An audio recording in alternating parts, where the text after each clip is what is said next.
So welcome to Health Information Technology Training Program here at CCAC. I'm Rebecca Harmon, and I'm going to be your instructor in this 20-week session.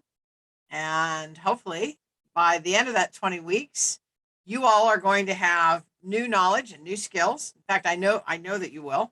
And what I hope to do is work with Angela and others in this program to support you into taking that next step forward in your career. So, I've been teaching in healthcare for, I hate to tell you, a couple decades. Been with CCAC for, well, since 2002, off and on. I was with CCAC as what ended up being the Associate Dean of Allied Health. Went on and moved to University of Pittsburgh. I was with Pitt for about 10 years. I taught in their health information management program.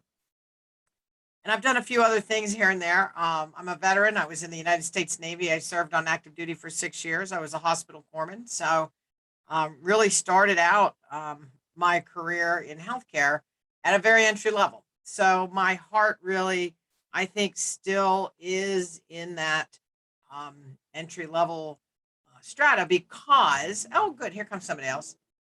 Because I know that that's where I started out and I know how far you can go with it. So I will let Ms. Jaquela connect here and then we'll continue on. Hello. Hi guys. Welcome. How are you? I'm okay. I'm trying to figure out, I'm not too good with Zoom, so I'm trying to figure out how to turn the screen on. You're doing great. You're doing great. Okay, here it goes. Here it goes. Start video. I think that's me. You did it. That's my camera. Maybe I can't see myself. Now, do you have a desktop or a laptop? I have a laptop from the school. You might have a screen. You might have a privacy thing. So look at the top. Yep. Found it. Thank you. Good. Yep. It's Hi tricky. guys. It's tricky. So welcome. I'm so glad you're here. I was just introducing myself.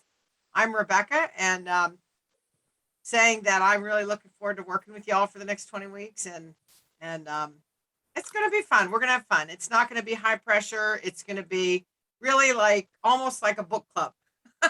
It's a book club. So we'll do this book club together and I'll learn from you and you'll learn from me. That's the way it always works. And I think that's the best way. And we'll see where we go at the end of it. And I think you've got great support and you've got a great team with Angela and all the support team she has around her. So anything that you need, things that pop up throughout this session, just reach out. And you can ask me. I don't work for CCAC full time, so oftentimes I'll have to reach out to, but that's why it's really great to have Angela because she'll be that connection. So I was saying that I'm a veteran and I started my career in healthcare in the United States Navy, enlisted, and my heart really is in. It's really tied into those entry level jobs because you can really grow your job from the entry level. And the really nice thing about healthcare jobs is that very often one of the benefits that healthcare employers give you is tuition reimbursement. So if you get in on that ground level and you're doing something you enjoy and it's something that can help build to something else, you can very often get tuition support to continue to grow your career. And so I can't say enough about the opportunities that I feel are inherent to working in healthcare. I presently do have a full-time job. I'm actually the director of health information management services for the VA Pittsburgh healthcare system. So, and I've been up there for 7 years and I'm the director of that department. And I have about 55 employees and we manage medical records and all of the different things that go along with that. So I have coding personnel that work for me. I have record review personnel. I have people that manage scanning of paper into a digital format. I have people that manage release of information. And if all this stuff sounds vaguely familiar, but you're not sure, it's okay, because we'll get there over time. And so I have been a manager for a while. And what I try to do, what I'm hoping to do with this program is to bring what I see when I'm looking to hire somebody coming into my department. What are the skills that I really need? What are the skills that the supervisors that work for me and actually do the hiring? What do we need from folks? And so what my goal is as I worked with the CCAC team to develop this is to give you some specific training, but also to give you skills that could go a couple of different ways. So you're not really like pigeonholed or buttonholed into one thing. The skills that we're going to learn here are going to build a foundation for you. So if you decide that really you want to be in nursing, you're not wasting your time here. Number one. Number two, it's going to provide a foundation for administrative work in healthcare, or if you want to move into clinical, allied health, nursing, whatever it is you want to do. This is a really good foundation. So hopefully, like I said, it's enjoyable and we can have fun. And I look forward to working with all of you, and we'll go ahead and get started. Now, tonight is going to be a lot of me walking everybody through, and that's why I'm recording. So I know I said at the beginning that we were going to be recording, but I'll let everybody know who pops in here. We are recording this so that in case there are folks that can't come tonight or who missed part of it, they'll have all of it together. So, and the only way this isn't going to go public. It gives you a it tells you that when you get on. Oh, good, good. I'm glad because I would probably forget that now. I'm glad that it does do that. Yeah, yeah, it told me. Good, thank you. So I'm going to walk through everything that you'll need, and I don't want you to worry if you've not been on Blackboard before, if that's not something you've used. I'm setting things up hopefully in a way that makes sense, but I'm going to walk you through it all, and I'm available always on email. And this is a non-credit class, and what that means is you can really relax about worrying about getting an A or a B. You're really just here to, what I like to call, immerse yourself in the content. I want you to engage in the content. And it's more important to me that you're exposed to the content so that it becomes more familiar to you than it is that you earn an A grade. There's a time and a place for that, but this really is about becoming familiar with and just spending time engaging with the content. So that's how this is set up. Have you all ever worked with the Blackboard system here at CCAC or in another college? No. Okay, that's okay. I'm going to walk you through it. So let me see if I can share my screen. And I think the first thing I'll do is put it in edit mode so I can see what it looks like for you all, because I have the instructor version, so it tends to look a little different for me. So I'm going to turn on student mode. Okay. Now I'm going to share my screen. Now this gets tricky if people come in, so let me keep an eye on that as well. So I'm going to share my screen, and hopefully, I don't know if share sound. Well, that's the wrong screen, so let me switch that. Although that's the outline, we can do that. Let me bring this over here. There. Can you see the red stripe at the top? And it says Blackboard at CCAC. Are you able to see that? Just give me a thumbs up if you can, or holler if you can't. So this is I don't see it. I don't see anything. No, nothing. You're talking about. I see a medical terminology, a short course, but I don't see. That's all I see. Okay. Well, let me try it again. Now, what do you see? Yep. That different? Yes. Okay. So this is, depending on how many, if you've never taken a course, this may be the only one that you have. So this is called Health Information Technology, and it has a funny list of numbers here. And this is simply the website where all of the course materials will go. If we were meeting in person 20 years ago-ish, maybe 25, you'd get like a 3-ring binder with papers. So think of this as your big 3-ring binder and folders. This is going to have everything on it. It's also going to be the way that you submit work that you do. And the reason it's not a grade, it's non-credit, but you're going to submit the work, not so much for me, although I am required to indicate if people are being successful or not. But mostly you're going to do it for yourself so that you can see how much of this stuff are you taking in and learning, and where do you need to kind of focus on, you know, I really know cardiology and respiratory, but I'm really struggling with neurology or whatever it is. It helps you.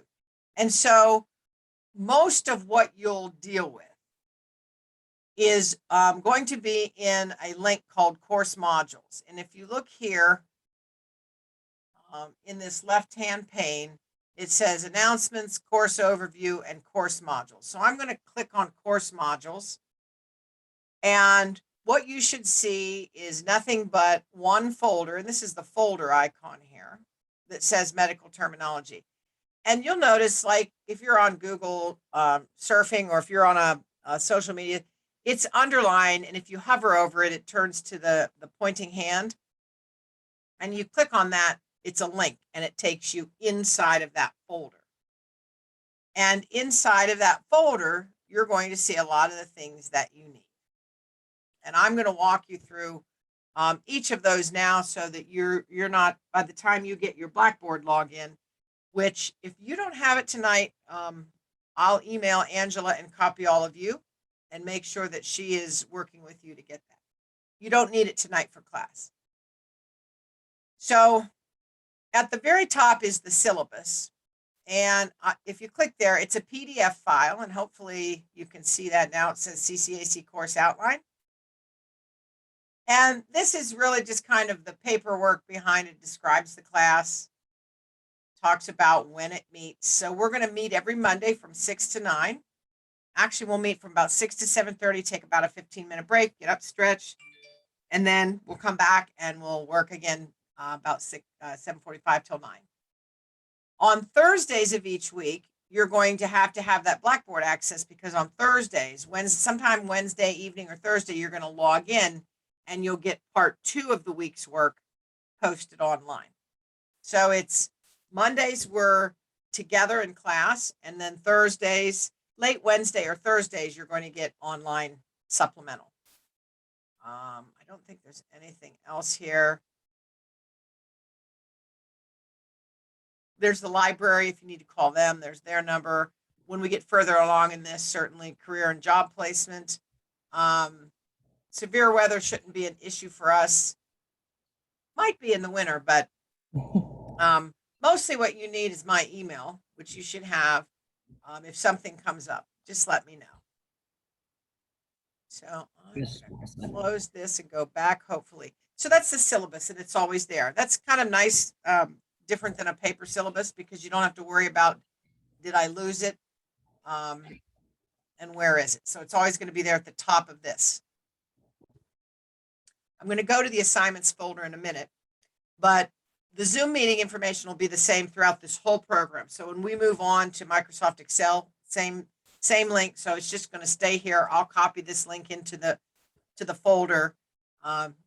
When we finish with medical terminology and we go into the next one, you'll see another folder here. So all your medical terminology stuff will be solidified here, so you don't have to hunt through things. But the Zoom meeting will stay the same. I'll just copy it.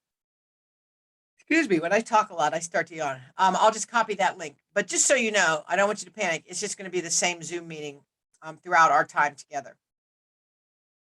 The textbook, which I don't want you all to buy, I'm pretty sure, I would bet a lot of clams on the fact that this is going to be provided for you, and I will double check that. But I'm pretty sure it's going to be provided for you. The medical terminology textbook. You need it for the course. That's what it looks like. That's the front cover. I'm going to share my ebook. Excuse me. I have an ebook version, and I'd like you to think about which version you would like, so that we can talk to Angela and see about which one. Although they may have already ordered you the paperback, but the ebook version I will share with you so you can see the inside of it tonight. I've put a link here. Whenever you see this icon with the paper and like that, I think it looks like a staple, but it's a link. I guess it's a chain link. It means that it's a web address. And what I've done is here we go. I've put a medical terms dictionary here. So any term that you needed to look up. So if I wanted to look up, for example, hypertension, I could click on H. And I can scroll down here and everything. I should have thought of something that doesn't have HY in it because it's going to be here at the bottom. Here we are, hypertension. Hypertension. There, I can click on that and it's going to give me the definition. So this is an online resource that I wanted to share. It's free. So that as you're working through this, you have access to that. And if you click there, you can, of course, bookmark it on your computer. The other thing that I've provided that I think is helpful, I hope, is this weekly checklist. Now, this isn't a requirement. It's just my way of trying to communicate with you the way I think and the way I set up the class so that you're not trying to read my mind. Because I don't know about you, I can do it with my kids sometimes, but mind reading isn't really my specialty. So what I was trying to do here was to make sure that you knew, excuse me, what was going through my mind as I set this up. So, oops, let me turn this off so it doesn't make any more dinging sounds. So basically come to the online class on Mondays, which you all have already done. Participate, which I'm not worried about you doing. Organize your works to include some time for studying. Now, this is one of the things that I think all of us could use some help around at different times. And in medical terminology, this is especially important. Some days, because y'all are working adults, we're working, we got bills to pay, we got families to take care of, we've got friends with issues that want to talk to us, we've got, people all around us, we've got laundry to do and, life. So some days are just crazy and it can be really easy to say, I just don't have time. But what I'm saying is, even if you only have 15 minutes, take 15 minutes and look over something from the class. Even if it's just 15 minutes, give yourself that gift of every day doing something. You don't have to wait and, it doesn't have to be an hour or 2 hours a day. I talked about the folders online, and I'll show you where your assignment folders are. But this checklist just kind of helps you stay on track. It's got my email address again here. Number 6 reminds you that on Thursdays, you want to check Blackboard for the online, kind of part 2 of the week assignments. That's pretty much it. Come to class on Monday, check Blackboard on Thursday, do something every day. And that's pretty much it. So I skipped over something called assignments, but before I jump into there, do you have any questions yet? So far, so good? Okay. So again, when we go to the course modules and we click on medical terminology, we see all these happy things. You're going to do most of your work here in this assignments. And you notice again, you see that folder icon. That means that there's more stuff in there. So we're going to click on assignments. And what I have done is I've laid out a schedule overview so that you can look at week 1. And I'm going to be flexible on this since we don't have books yet. But just kind of generally speaking, week 1 is about chapter 1. Week 2 is chapter 2. Week 3 is chapter 3. Week 4 is chapter 4. And week 5 is chapter 5. Now, the good news is this is a 20-week program. So I'm allotting 6 weeks to each section. So we have an extra week. So this first week, we might ease into this, which means we might be doing week 1 for 2 weeks till we get everybody a book and everything. So I don't want anybody to panic. But in this assignments folder, you can see this schedule overview. And right now, the only week we could see is week 1, which is good. So we have some basic assignments. And on Monday, you won't see a whole lot of stuff. So if we go in here to week 1, there are a couple things that you'll see, but it'll only be about half of the work that you do. So we know that on Monday after class, if we haven't already done it, we're going to have to read that first chapter. And this is the title, Basic Word Structure. And then we're going to work through something called Appendix 1. It's also in the textbook. And I'm going to show you what these look like in my ebook tonight. And then you're going to complete all of the posted work that's in the week 1 folder. And so you don't have to wonder, where do I have to look on Blackboard? Here's the outline of what I have to do, and it's all going to be in here in this folder. And so it'll walk us through each week. And I'll update this. I might have week 1 and then week 1A, since we don't have textbooks, just so it's not confusing. So here's our week 1 folder. Now, what I have done is I really wanted our time together to be kind of interactive. And even though I'm talking a lot now, moving forward, I want it to be a little bit more interactive and back and forth. So I've posted lectures. So this chapter 1 lecture is actually a YouTube video on chapter 1 from this book. And it's also, what I'm trying to do is give you different perspectives, because I know a couple things about healthcare, but this particular instructor is a radiology technologist. And so he teaches from an imaging perspective, whereas I'm going to teach using examples from health information management and the clinical laboratory, because my first career in the military was clinical laboratory technician. And so this gives you a couple of different perspectives in healthcare, which I think is a good thing. So every week there'll be a lecture on the chapter that you're going to read, that you'll watch outside of class. We'll talk about stuff in class, but you'll watch this lecture outside of class. And so there's nothing really to do with this but to click on it and watch the YouTube video. If it has 2 asterisks beside it, so you see this doesn't have an asterisk. This introduction has 2 asterisks, and in the news has 2 asterisks. That means that there's something you have to do besides just read or look at something. That means that there's an assignment.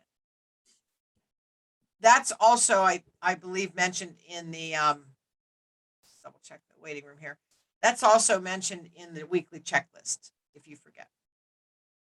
So the first assignment you're going to have this week, before the Thursday online class kicks in, is this introduction. So you click here, and there's nothing here, but wait a minute, it might not click on until 6 o'clock. But basically, you're going to click here, and you're going to create a thread, and you're going to introduce yourself to your classmates. And by clicking on create a thread, I think what I'll do is I'll do a test one so you can watch me do this. And once I click on create thread, it gives me the same description that I saw previously. Post a new thread and introduce yourself to the class. Tell us about yourself, your family as you wish to, and your motivation for participating in this grant program. Also respond to at least, actually that's supposed to say to all your classmates, post with some encouragement for them. So I'm just going to do something short. My name is Rebecca Harmon. I am your facilitator / instructor. Help if I could spell in this program.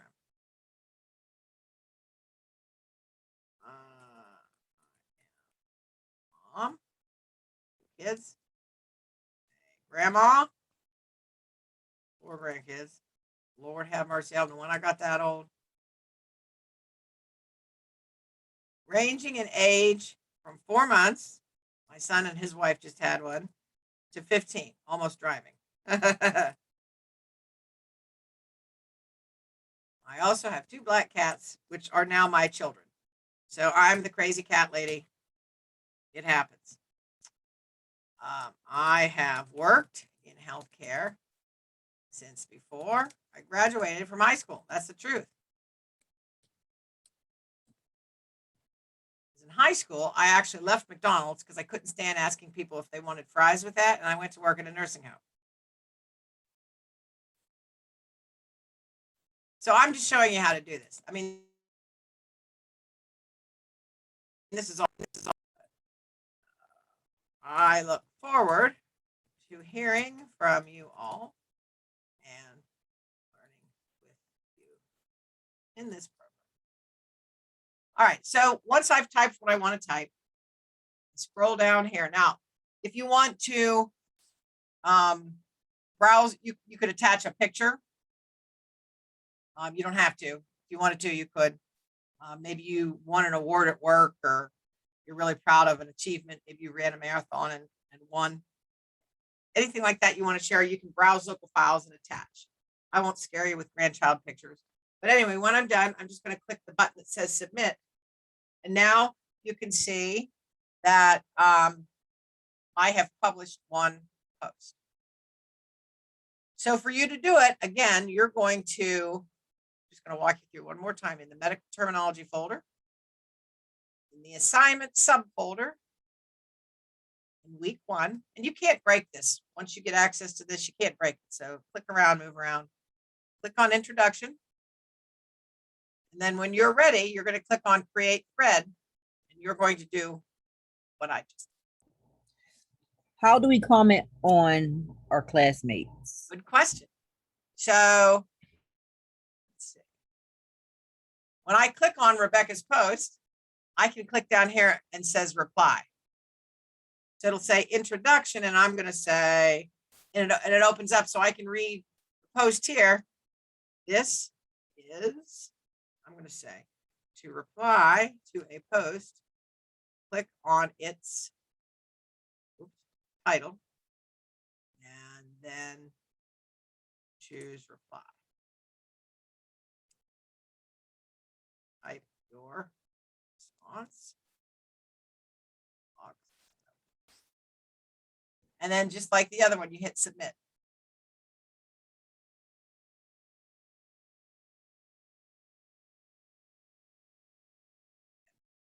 And you don't have to go out and in like this. I'm doing it so you get familiar with the way it's set up. There's lots of different ways to go back and forth. So that's just your introduction. And it's just really a way for us, since it is online, to kind of stay connected and to learn a little bit about each other. And to start to learn how to navigate, because as we go through this program, there'll be more assignments on the discussion board. Sometimes I'll post a short video that relates to something, and then I'll set up a discussion board and I'll say, let's talk about what we saw in this video about COVID or something like that. So we'll talk about the medical terms, or if we're doing statistics, maybe there'll be a story about statistics in healthcare, and we'll talk about it, and we'll post, we'll chat in the discussion board back and forth about what it is. Now, the next one for this week is, and again, you're going to get 2 weeks to do all this work because we're getting a little bit of a slow rolling start, and that's okay. This one is a wiki. No, I'm sorry. This is an assignment. It's not a wiki. This says, so when I click on it, it's called In the News. Here's the assignment information. It's worth 35 points. Don't let that freak you out. I just use numbers. It's due on Sunday, September 19th at 11:59. I will extend that if everyone's books are delayed. But really, this is less about your book and more about using the internet. So I want you to search for a news story that talks about any kind of medical story. And boy, right now with everything going on, there's a lot of them out there, right? And so what I'd like you to do is find one where they're talking about a fairly complex medical term. So you're going to listen to the story. It could be a video story. It doesn't have to be a written news story. It could be a video report, news report. Could be a printed one. But I want you to just summarize the story. This, for example, this is a really sad one. There's a man. He was a middle school teacher in California. His wife was a labor and delivery nurse. They both just died of COVID. And their 5 kids are now orphans. They're living with his parents, but it was in the news. So that's a medical story because they talk about the disease and the mother. She had the baby and what happened. She had a cesarean section. So you could talk about the cesarean. It's medically related. And so the idea is to really see that there's so much in the news about medicine that learning medical terminology is about more than work. It's really, today it's out there in the news and every day. So you're going to find a story. You're going to kind of summarize the story, and you're going to define the term that is mentioned. And in most of these stories, there's more than one term. You really only have to pick one to focus on. And then you're going to come down here and you're going to click Write Submission. So when I click on that, it opens a box similar to the box in the discussion board. And I'm going to type about the story. What is today? The 13th, right?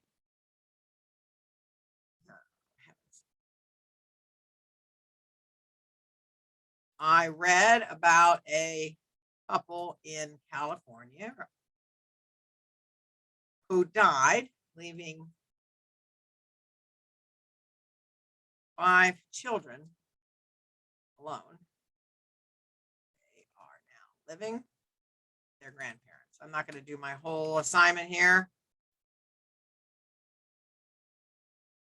Help if I can spell. Actually, there is a spell check in this. If you look up here when you're typing, I believe, where is it? It's hiding from me. Oh. I'll find it and send it to you in a link. It might be here. Here we go. See that ABC? You click on that, it'll tell you if something is misspelled, which is cool. The mother and father were young and seemingly healthy.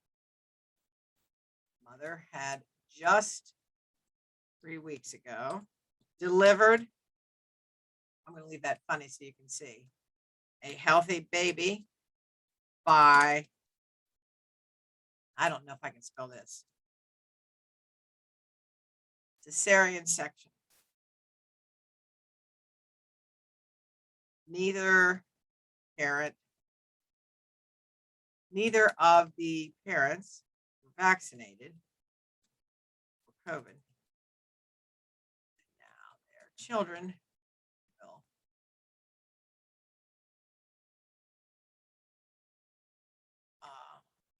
Okay, so the term that I want to focus on is cesarean section. So I'm going to highlight that and bold it. I could even make it different color. Okay, and now I'm just going to check my spelling by clicking on that A. And here I misspelled delivered, so I get to change it to what it suggests. I'm going to ignore COVID. There you go. So that's all this assignment is. I would probably put a little bit more for 35 points, but I'm not going to bore you through this. But you're just basically going to find a news story. And again, it can be printed video, and you're going to summarize it and somehow highlight the word. Then after you summarize the story, you can say a cesarean section is a medical procedure that allows for the removal of a viable infant from its mother's womb through a surgical incision in her abdomen. So that's all. And then once you're done typing whatever it is you want to type, if you want to attach the news story, you can. If you want to put the link to the news story here, you can. You don't have to. And then as soon as you're done, you click submit. You don't have to read anybody. You won't be able to see anybody else's. This is like you turning in a paper to the teacher. So going back to week 1, first part of the week, these 2 assignments you could do without your textbook. And that was really kind of my thinking, because a lot of times when we first kick something off, the textbooks haven't caught up with the class. So that's why I try to design this to kind of be that way. I'll stop talking and ask if you have any questions about either of those things. And I know I kind of went fast. Did I miss how long you wanted it to be? I didn't say. Just Okay. tell the story. It's more about, like I said, it's more about you engaging with it. So I'm not going to count words or anything. Use your best common sense. It's probably not, and again, this is for you. This is for you. you're going to learn more if you read something and think about it and can write at least 3 to 5 sentences about it than you would if you just wrote 2 people died of COVID because they weren't vaccinated, which, I mean, that's the truth about that. That's the truth about that news story that I shared. But Yeah. use your So just a comprehension. nice little summary. Yeah, just a nice little summary. And I'm not going to count words because it's really just about, again, it's about you kind of engaging. And really the goal is that you see things in the news and you think about them through a slightly different lens. So you think about them like a healthcare professional. You think about it, you go, oh, and that story that I shared with you, that's got all kind of healthcare stuff in it. ICU, pneumonia, COVID, vaccinations, immunity, labor and delivery, C-section, postpartum, babies. I mean, all kinds, intubation. One little story, all kinds of medical terms and all kinds of medical things to learn. And you'll find as you get deeper into this, this stuff is just everywhere. Now, it's everywhere normally. It's all crazy everywhere now because of COVID. So, which is good if you're teaching medical terminology, but makes it easy to find stories. And again, I don't want anybody to be stressed by this. So we're going to be together tonight, and life may take you till tomorrow evening till you sit down and really do this. And if you sit down and you open this up and you go, I don't remember a thing, that's okay. You email me. If we have to get on the phone, if we have to get on a Zoom call, I'm here to be your coach and mentor through this. So I don't want anybody to be stressed about forgetting how to access something. This is not about, do you remember how to get on Blackboard? Because I recognize that some of this stuff is a little complicated when you've not done it before. But I also have confidence in you being able to do it once you're given the right tools, and once you've done it a few times, you guys will be racing. You'll be doing just fine. Okay. So again, let's see if I can find your, are you all able to get on the my.ccac.edu website? Okay. Can you go on to that and see if you have access to, see if the Blackboard course is showing up for you? I'm going to stop sharing.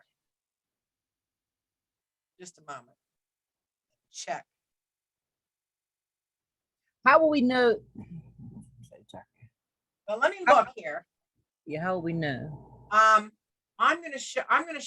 Now I'm faculty, but it should look quasi similar. I'm going to share.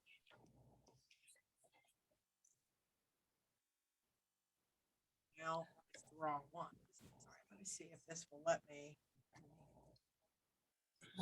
I don't have nothing in Blackboard. You have Blackboard.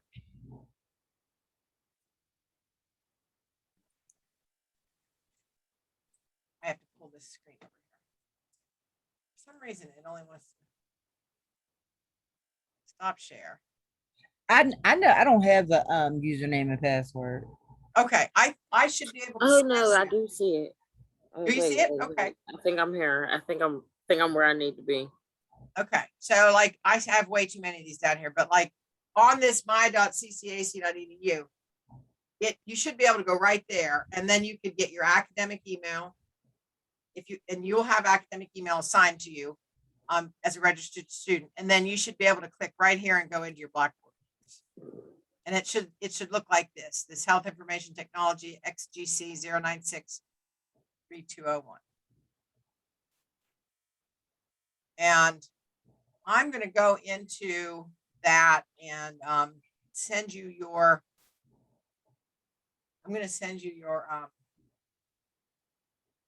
login, Fiona. That's all right. Thank you. Do that. And the funny thing about that, you might have to go. Well, I'll give you the link to that to get this set up. I can't do 3 things at once, so give me just a second. So I'll talk crazy here in a minute. All right.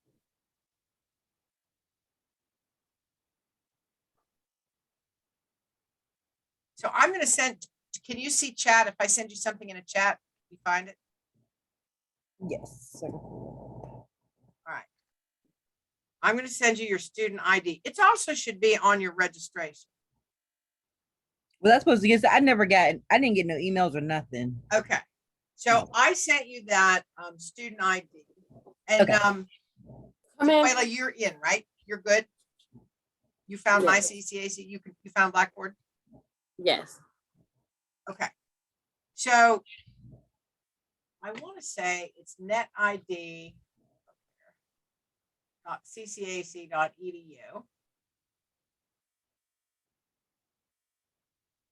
Let's see if that's it. It should take me there. All right. netid.ccac.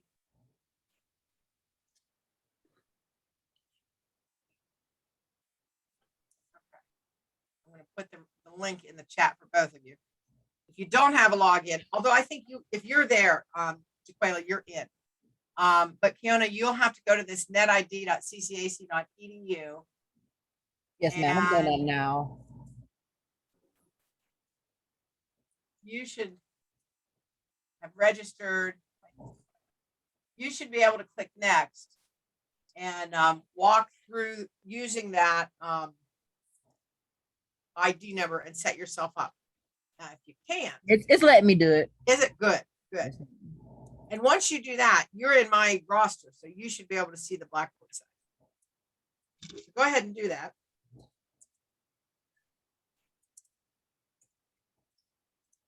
I'm going to pause recording. I was trying to do the introduction. Will it let me make my own, or I just have to reply to you with my own introduction?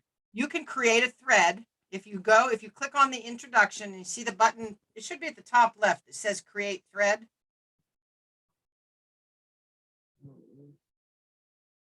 Let me see if I can Manage actions, read, unread, set flag, clear flag, collect, expand all, collapse all. Just collapse all. if this will help.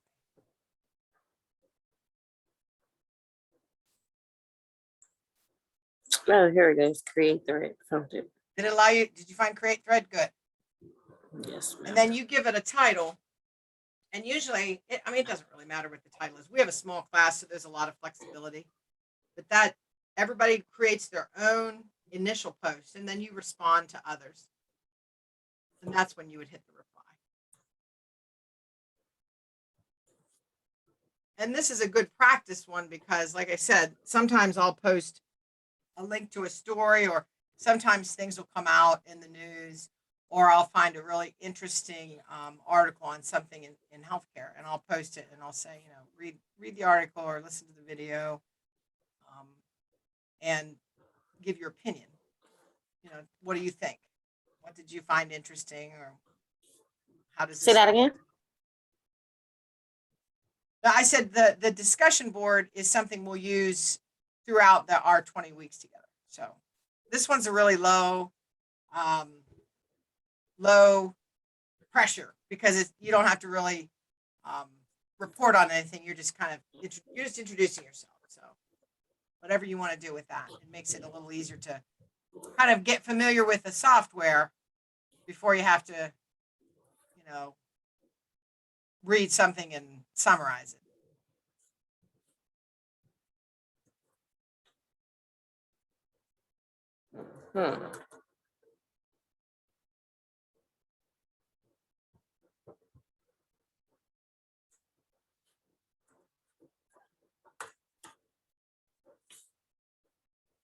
So to go back to the hallmark, just kind of summary, the each Monday, and again, I'm thinking I'll need to talk to Miss Angela and some others and find out what the scoop is on the textbooks, but we'll have some initial assignments that will be posted on Mondays, and and they're not going to be onerous. They're not going to be ridiculous. It's really, again, just to get you to think about and to get exposed to, and then we can have conversations about this stuff. So there'll be a handful of assignments between Monday and Thursday. And then Thursday, we won't get together. I'll probably send an email reminder to everyone. But on Thursdays, then you'll go to Blackboard, you'll log in, and there'll be a few more assignments. And the ones that will be posted on Thursday, they're going to be called quizzes, but really, it's just to test yourself. It's like a self quiz so that you know, okay, I read this stuff. I've done these assignments. How well do I know this? And it's not fatal because, again, it's just for you to see how you're doing. And it's not, the only way to really fail out of this is to not do it. So you can take a quiz. Let's say it's a 10-point quiz. And let's say you only get 2 out of 10 points. It's not a failure because now you know, wow, I didn't know that material as well as I thought I did. So you go back and you review it again, and you can have an opportunity to test yourself again. And so I don't want anybody to feel, because a lot of times people get test anxiety because they feel like their future's on the line. And I don't want you to feel that way because you can retake, I'll let you retake the quizzes as often as you want to. It's really just about, the only way to fail it is just to not take them. So I want to encourage you to test yourself and see. Nobody else can see your grade except me. I can see it. So take the tests when they pop up on Thursdays and check yourself. Say, you know, how much of this am I absorbing, and where do I need to really go back? Because it's a process. I mean, it's a journey. It's a process. All those metaphors, and that's a good thing. That's a good thing. And hopefully, it doesn't cause too much heartburn, and we'll get through this, and you'll learn some interesting things, and it'll be a building block on your path forward. So. And again, I'm not just going to kick it off. I'll be sending emails and, reaching out and encouraging you and giving you helpful hints along the way. Hopefully helpful hints along the way to help you stay on track and to help explain some of the things that are popping up in your email and whatnot. So let me double check over here. No, I don't have any email questions.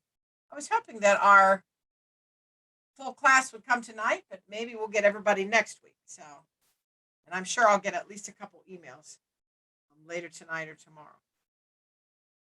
All right. So what I'd like to do, I'm looking at 6:56. So we've got about another half hour before our first break. So what I'd like to do is give you a tour of the textbook. Now I'm going to show you the online version, but it's exactly the same thing. And I have a fake, background. So it's funny, but this is the book, which I think you all are getting. And I chose this, it's backwards, but I chose the short course because we can do this whole book in 6 weeks. And I think that's better than taking, like 24 chapters and trying to stuff that into 5 or 6 weeks. That just becomes overwhelming. And this author is one of the best in medical terminology. And she has this short course, which I think is a terrific, it's just a terrific way to be able to do medical terminology. So I'm going to go ahead and bring my ebook over here on this screen, and then I'm going to share so you can see it. Hopefully you can see it.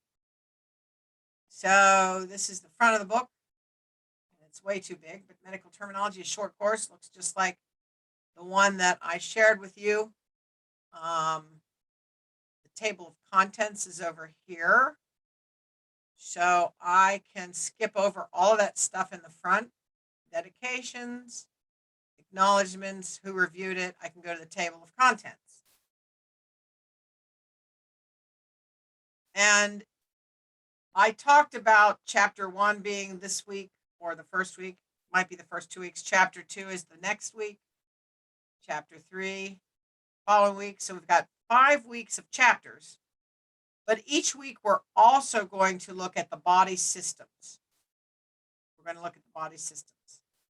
I may throw in some abbreviations and things, but the good thing about a medical terminology textbook is that, yes, things do change and they update things, but by and large, I'm going to say 97% of the terminology in here hasn't changed since I first did healthcare. I hate to tell you how many years ago, close to 40. So it is a good resource to have. So even if we don't get through everything in this book, in this program, you've got this as a resource. So our first chapter is basic word structure. And in the electronic book that I'm sharing with you here, you can click on go to basic word structure and it'll take you right to that first. And this is exactly what the page looks like. Let me see if I can zoom this out a little bit. This is exactly what the page looks like in the book. I'm looking for my next page. There it is. I have to move my zoom thing here. Bottom. There we go. And you have these arrows to the left and the right, so you can page forward. And I'm going to look in my book here, but they're numbered the same as they are in the book too. So we're basically going to read through this. You're going to do this in your out of class time, and it's going to explain some basics to you. Now, if you would rather hear it, we can talk to Angela and the others about, there is a read aloud feature, I believe, with the electronic book. So if that's something that would appeal to you, we can talk about that. But one of the things I like about this textbook is A, it's not long and wordy, and B, you can break it up. I mentioned that if you only have 15 minutes, so let's say tomorrow's a crazy day and you just got started, or let's say whatever you get your book, the next day is a crazy day. Just say, I'm just going to read this first page. It's all I can do. My life is insane right now. If all you did was sit down and read through this and look at this term hematology and how it's divided into three parts, the root, the hemato is the root, or hemat, and it means blood. The combining vowel, which we'll see in a lot of our words, is an O. So the study of, L-O-G-Y, logy or logy, means the study of, and when you put it together, hematology is the study of blood. And so we're going to spend a lot of time breaking things into parts and looking at them. So even if you're really having a crazy day and you sat down and you look at that, that's a new way to think about how you see these words. And it's a net positive. And it talks about analyzing medical terms, where we start at the end of the word. And we start at the end of the word in hematology, and we realize that this is going to talk to us about the study of something. And then we just look at the beginning of the word. So really, she's teaching us that when we analyze a big medical term, we start at the end. And the third part, she says, so it's first part is here. Second part, first part is at the end. Second part is at the beginning. And the third part is this combining vowel. Now, some words are a little more complicated. We'll look at one down here. It's a little bit different. We're going to look at the end one. This is electrocardiogram. This is actually a couple things combined. We see, to start at the end, we look at the suffix. A gram means it's a record. Graph and gram refers to a record. The first root is electro, and that means electricity. But there's another root, cardio. So we have two combining vowels. They both happen to be O. They're not always O. But we can see we have a recording of the electricity in the heart, electrocardiogram. And so what we're really learning how to do is to kind of be word detectives. And it seems really cumbersome and long and drawn out at the very beginning, but as you work through it, it becomes second nature to you, and it becomes more familiar, and you begin to automatically look at the end of that word to start kind of piecing apart what it is. The end of the word is the suffix, just like in when we took grammar and in elementary and middle school. The suffix is at the end.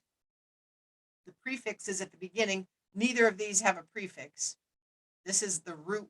This is called the root. That's the main defining part of it. This has two roots, electro and cardio. Both have a suffix or a word part at the end. And we just really learn how to separate out the parts, define each of the separate parts, and then understand the whole. And that's really what we're doing in this these first 6 weeks together. And again, we'll go on to the next page, page 3 in the textbook. And it talks again about starting with a suffix and at the end, and it gives us another term here. This one also ends with LOGY, the study of. It is, oh, here comes another one. Yay.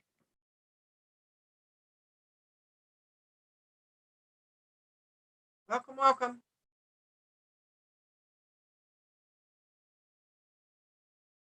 Stop my share. Hopefully yep, here we go.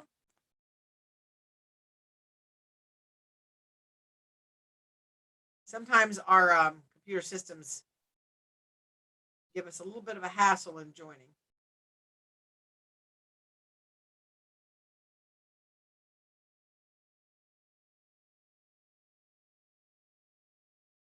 So basically, the textbook shouldn't be a terribly, terribly awful thing to spend time with, especially if you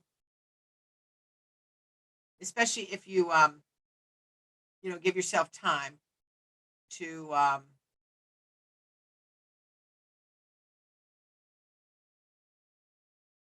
hello, Latia.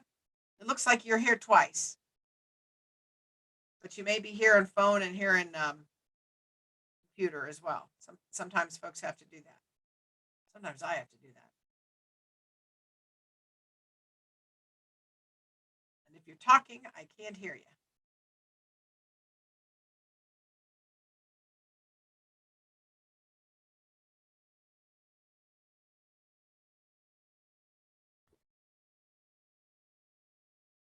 So I'm going to go back to my the textbook here. So anyway, just want to encourage you that this textbook is easy to use, and hopefully this shows you that it's not like just one whole page just with boring writing. There are graphical representations. There's small explanations out here, which I mean, to my way of looking at it, it's helpful. And it explains things. Now we talked about suffixes being at the end. We get into, on page 4, they talk about prefixes, and we'll have a whole chapter dedicated to suffixes and a whole chapter dedicated to prefixes. So this is really just teaching you the structure, the basic structure of medical terms. So we have this term subgastric, and we know that we're going to start at the end. We're going to start at the end of the word. IC means pertaining to, and some of these things you're just going to have to memorize.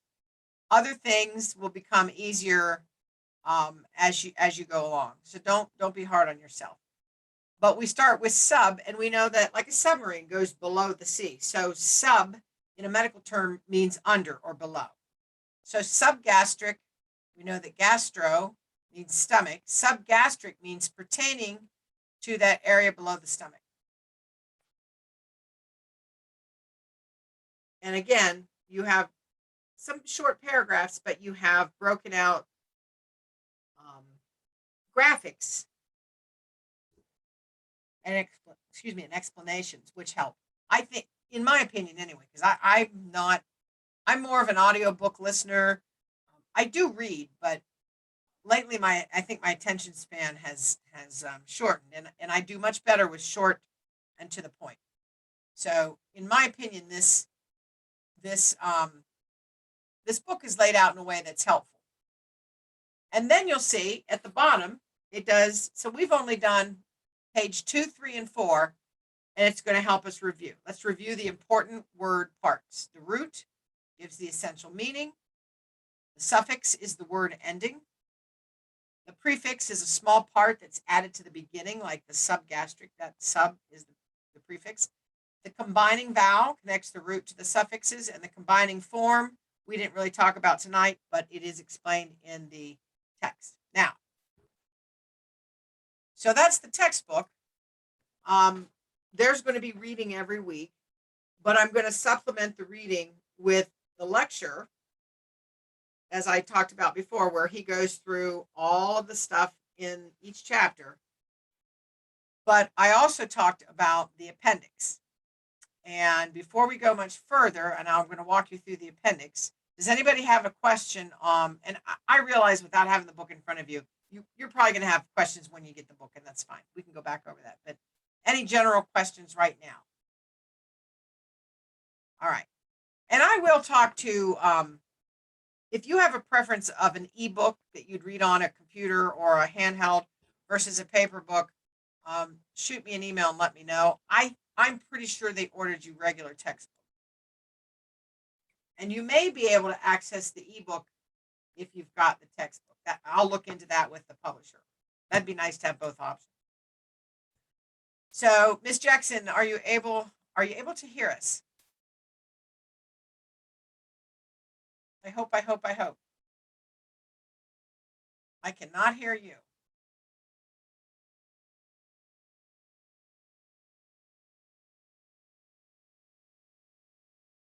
So I'm going to go ahead and continue. And if you haven't been able to hear, you can come back and access the recording, because I'm going to record all these sessions. So I'm going to go back to the textbook and walk you through the appendix, which is a part of each week's. But before I do that, let me share my screen. So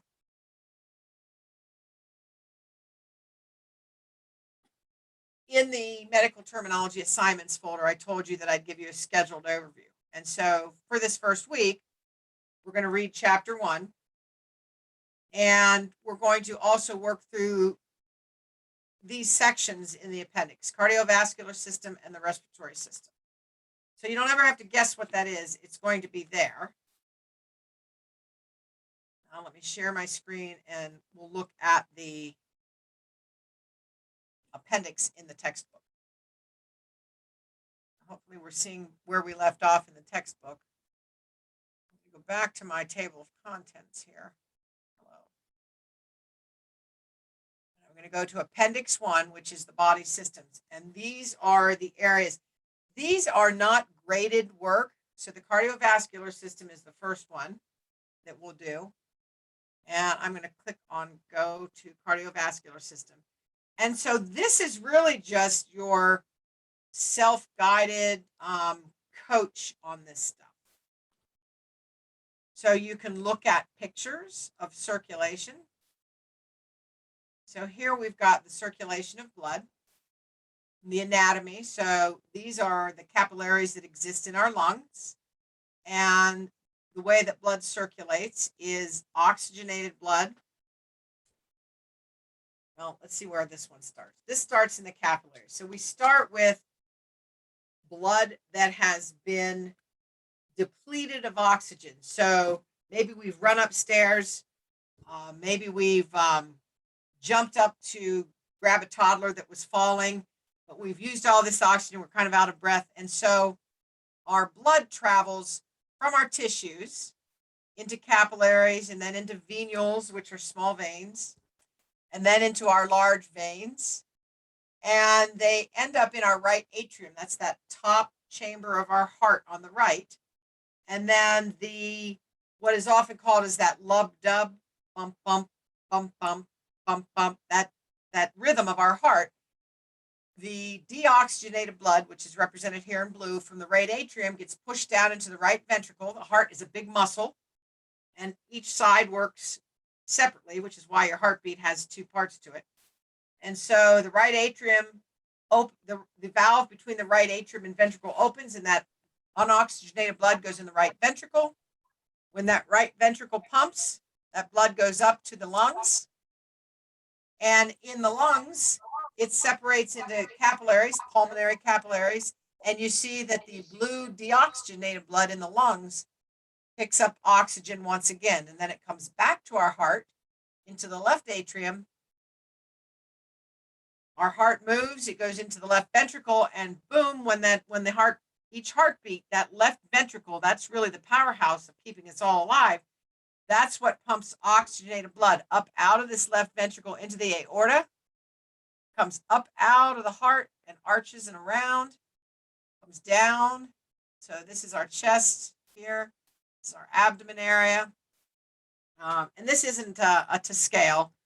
It's going to go out into arteries and arterioles that go all throughout our bodies, hands, arms, legs, head, neck, everything.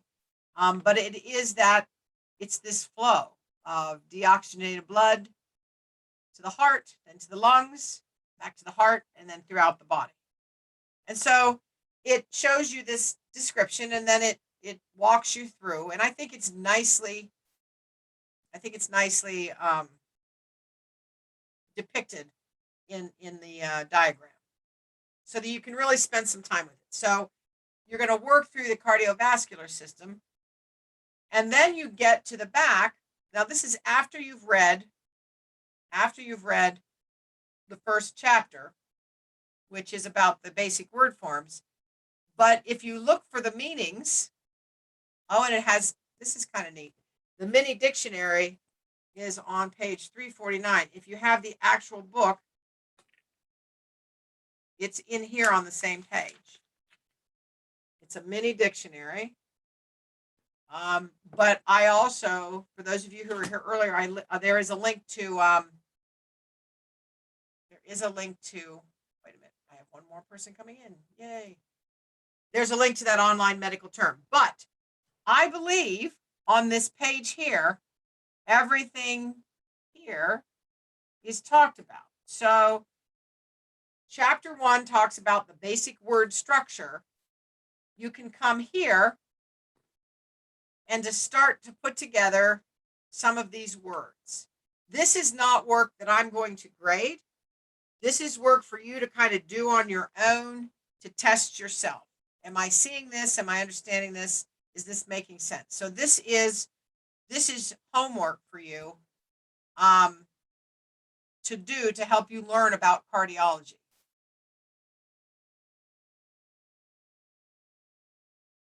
I'm going to wait while our classmate joins us.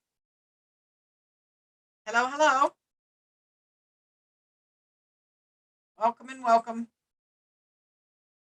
I guess I should double check the attendance now, just because that's one of those things that everyone has to do.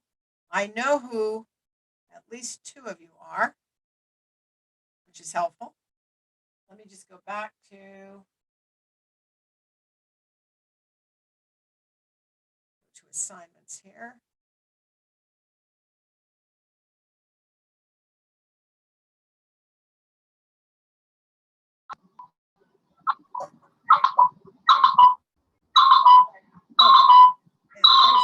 Feedback. Hello. Hi, how are you? I'm good. I'm glad you can hear me now. I can hear you now, but you've got some feedback. It seems like you're on twice. It looks like you're logged in twice. Is it possible that you're on 2 different devices, like maybe on with your phone and also on your laptop? Or did you click the link twice on your laptop? That can happen too. Because I'm seeing you twice here.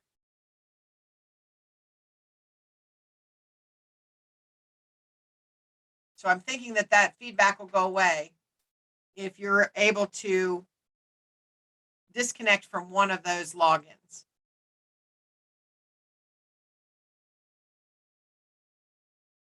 And while you're looking at that, I'm going to make a guess here. Hold on. BHWD student 1. Let's see. I'm going to say that's Miss Banks. It is Miss Banks. Hi. Hi. I'm not home, so No worries. I appreciate that. Hi, everybody. It's nice to meet you guys. Welcome, welcome. I'm glad you're here. This is our class. I'm so excited. We're all here. This is good. Yay. So this is being recorded, so you'll be able to access anything that you missed. And any questions you have, all my information is on Blackboard. We're just getting we're just starting to look at the textbook, which nobody has yet, and I know that. Angela comes back tomorrow, and she and I have been talking. And so I'm going to make sure everybody gets a textbook, and we're going to stretch out this first week so nobody's going to have to double up and do a bunch of different things. So that's kind of my last hour and a half in 30 seconds or less. That you will have textbooks. You don't have to buy them. I'm pretty sure they're being provided to you. I will verify that. And these will always be recorded. So if you end up having to be late, you'll be able to catch up on what you missed. You will need the textbook, but I'm going to extend this first week so that nobody feels pressured. So we were just going over, we had kind of walked through what the first chapter would look like, just visually. And I was about to, well, I think we were looking at the appendix, which is another part of the assignment. And the appendix, each week you'll have a couple of sections to do. And this first week, or this first section, you'll do cardiology and respiratory. And I just, again, want to show you that it really takes you through a lot of these terms that are specific. In this case, we're looking at the cardiovascular system. So you're going to do a deep dive into all things cardiology. And it goes on and it talks about some of the laboratory tests and the diagnostic procedures related to cardiology. And so you can scroll through them, and some of these things you'll never be able to pronounce in a million years, because I can't pronounce some of these things. But you look at them and you say, yeah, I recognize it. That's a cardiology term. Some of them are quite a mouthful. And then we get into abbreviations that are specific to cardiology. So at the end of the cardiology thing, there are matching exercises. And I encourage people to get just a piece of paper and write, 1, 2, 3, 4, and write the word aorta, lung capillaries, arteries, and then just find the matching. Find the matching on the other side. Now, the good news is, toward the end of this, and there are more exercises where you can do this around the cardiology, at the very end of all of this, and I'm not checking any of these. These are all for you to check yourself. So no pressure on these. But let me see if I can go to the very end of this. And it might be at the end of the book.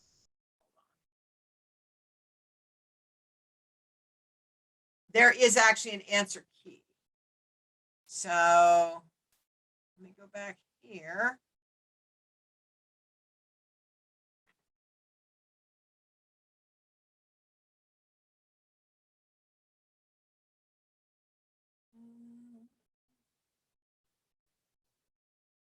Answers to matching questions. So on page 291 in your textbook, you can go back and you can check your work. So it's not about which ones did I get right and what's my grade. It's like, how well do I know this? So there's all the answers to the questions for cardiology. There's digestive, there's endocrine, and it's in the textbook. And female reproductive, lymphatic, male reproduction, etc. So my point is, these are for you to work through and to be able to see where you need to spend more time, I guess is what I'm trying to say. Oops. And I think it's a nice option. It kind of takes the pressure and it takes the pressure off having to cram something in there just to learn it or just to regurgitate it on a test. It's really more about the learning. So now here we are back in chapter 1. I'm going to stop sharing. Since we've got everybody in here, I'm going to take a breath because I tend to talk too fast and say again, welcome everyone to the class. We are, this is our Monday night.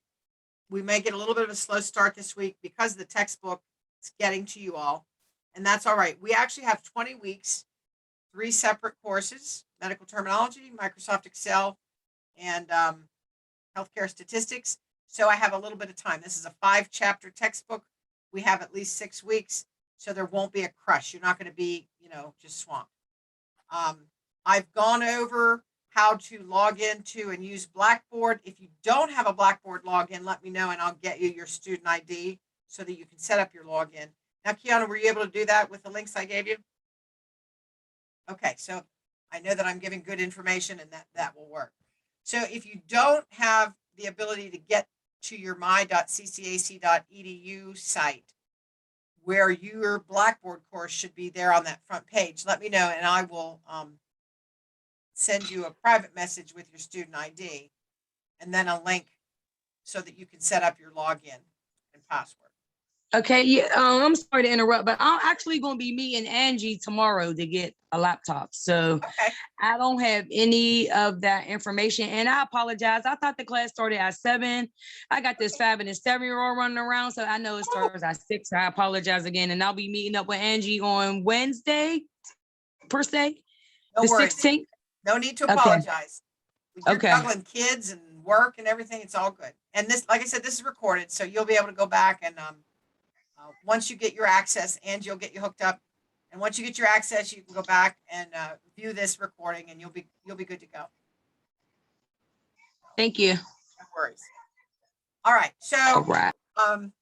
we're going to go ahead and take our normal 7:30 break. And for those of you that joined us late, normally on Mondays, what we'll do is we'll come in around 6, come in at 6, and we'll meet for about an hour and a half. And then I like to give everybody a good 15-minute stand-up stretch, go to the bathroom, get something to eat, because, it's a long time to sit and listen to somebody yak. And we'll come back in 15 minutes, and then we'll be together. And the second half of tonight, we're going to be watching a video and then chatting about what we saw, and we'll take that from there. So I'm going to go ahead and pause the recording and shut my camera off. And you can either log out and come back in, or you can just pause. I think it's usually easier to pause, but we'll come back in 15 minutes. So for me, that looks like, let's see, I have to add. So it's 7:41. I will see everybody back.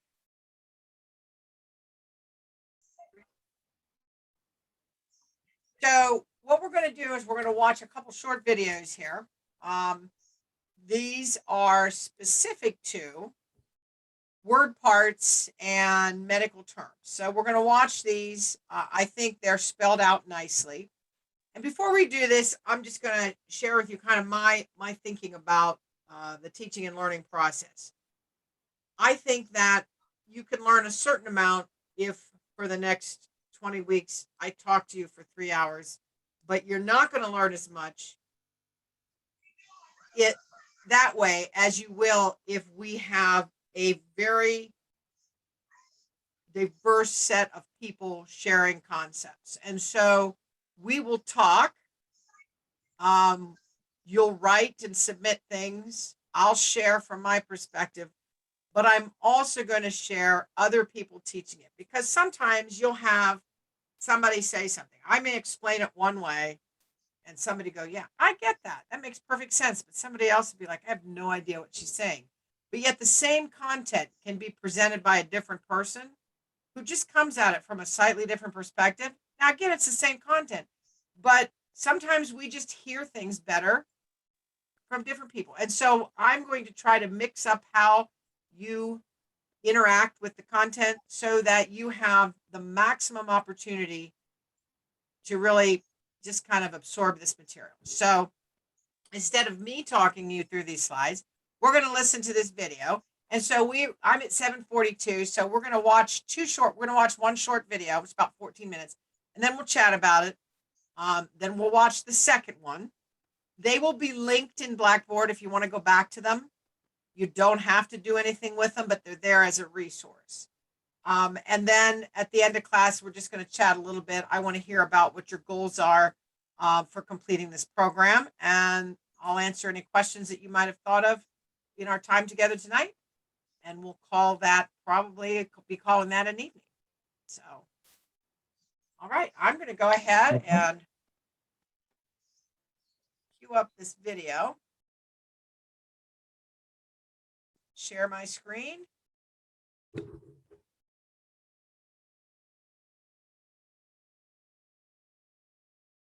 hopefully it behaves itself. You never know with technology, let me tell you. Hey everyone, JJ here. In this lesson, I'm going to be talking to you guys about medical terminology. Medical terminology is like learning like a different language. It pretty much is like a different language, but there are many easy ways to break the word apart into different pieces to make it much easier to comprehend. The first thing I want to talk to you guys about is just breaking it down. So in a medical term, each word has a beginning, a middle, and an end. And the beginning is known as the prefix, and this is typically a descriptive part of the word or a description that just tells you what the number or the amount is, the size, location, color, etc. The middle of the word is known as the root, and that's kind of like the subject of the word. And it usually relates to a part of the body. And the ending of the word is called the suffix, or what I like to call the condition of the word, which kind of details the process or procedure, but can also tell you about the amount and location, or other things as well. So just to kind of give you guys a brief background about certain prefixes that are commonly used, one of the first ones you probably hear of is macro. Macro just means large, and it typically is used in the context that it is visible to the naked eye. So you might have heard of macroscopic, macroeconomy. And the opposite of that is micro, which just means small, or not visible to the naked eye. And the way I like to remember this is that think of a microscope. So some things in the world are microscopic, and other things in the world, like our galaxies and in our observable universe, that's macroscopic. So some other things about amount and size would be hyper. Hyper just means high, above normal, or elevated. And another one, the opposite of hyper, would be hypo. So that means just low, below normal, or decreased. So a couple other prefixes that you may not be aware of. One is eu or normo, and that just means that it's a normal. So or the condition is normal. So you could be euthermic. Instead of hypothermic, you're euthermic. So you're at a normal body temperature. Another term is pan or omni, and that just means all. So you can kind of think of omnipotent, all-powerful, panorama. It's a term that kind of encompasses all of something. Another prefix would be a or an, which just means absent or lacking. And the prefix megalo also means large or larger than average. So to get into some numerical prefixes, this one's pretty easy. Mono just means single or singular. Di means two or double. Tri, three or triple. Quad for four or quadruple. Poly is many or a lot. And oligo is kind of just a blanket term that just means that there are just a few, several, or very. You won't believe it. You don't have to work hard to learn a new language. I love those stupid things. Watch TV show. Let me show you. Little. All right, give me a second. They sneak those in the middle. Got to be paying attention. Those ads. All right, back to the real good stuff. So for the prefixes related to speed, we have tachy, which means rapid or fast, and brady or breaky, which means slow. And so for these terms, you kind of typically think of the heart. You can have tachycardia or bradycardia or brachycardia. So they're just different terms to describe the speed of the heart rate. So for different locations for prefixes, we've got epi, peri, and circum, and these all just mean around, around the location or around the object. So you can just think of perimeter, circumference, the epicenter, you're kind of around the center. So like different things like that. Now the other one is endo or intra. They mean pretty much the same thing. That just means inside, inner, or interior. So for these ones, you can think of intracellular or the endosome, for example. The opposite of those ones are exo and extra. So these just mean outside or outer or exterior. So you can think of exocytosis or the extracellular environment. And a term that a lot of students get confused with is inter. So you can see that intra and inter are very similar. So the difference is that inter means between. So for example, like the intracellular environment versus the intercellular environment, they're different meanings. So just be aware of that, guys. The next thing is trans. Now, you can think of transmembrane or transatlantic. It just means across. The other one is dia or per. So that just means through or complete. So dia, you can think of diameter, or per, you can think of perforate. It's something that goes through. It just means going through something. The other one is medi or medio or media, which just means in the middle. So the next one is para, which means nearby. And then we also have juxta, which means next to or beside or adjacent. So just think of juxtaposition. You put things beside each other. So the next prefixes involve movements. The first one is ab, ab, which means away. So you're when you abduct, abduct your arms, you're moving moving your arms away from your body, or abduction or abducting a child. That's an easy way to remember AB for away. The next one is AD or add, which means toward. So adducting your arms means bringing your arms in toward your body. That's adduction. The next one is dis, and that means to separate. So just think of displace. You're kind of separating something out or separating things. The next group of prefixes I want to talk to you guys about is colors. So color, the prefix for color is actually chromo or chromato. Leuco, that means white. Next one is erythro, means red. Cyano is blue. Chloro, green. Melan or melano is black, so melanoma. And the last one is one that you very rarely ever hear, which is flav. It means yellow. So you guys may have heard of these before. Leuco for white, leukocyte. Red blood cells or erythrocytes. Cyano, maybe cyanide is a word that you think of. You become hypoxic and kind of become blue, right? Cyanosis. And another one is chlorophyll in plants. It makes them look green. So those are just some easy ways to remember those. Now getting into the body itself, just some general terms. One is homeo, which just means body. Cephalo is head. Cerv or like cervical or cervical is neck. Thoraco or thorax is the chest. Abdominal is the abdomen or abdominal.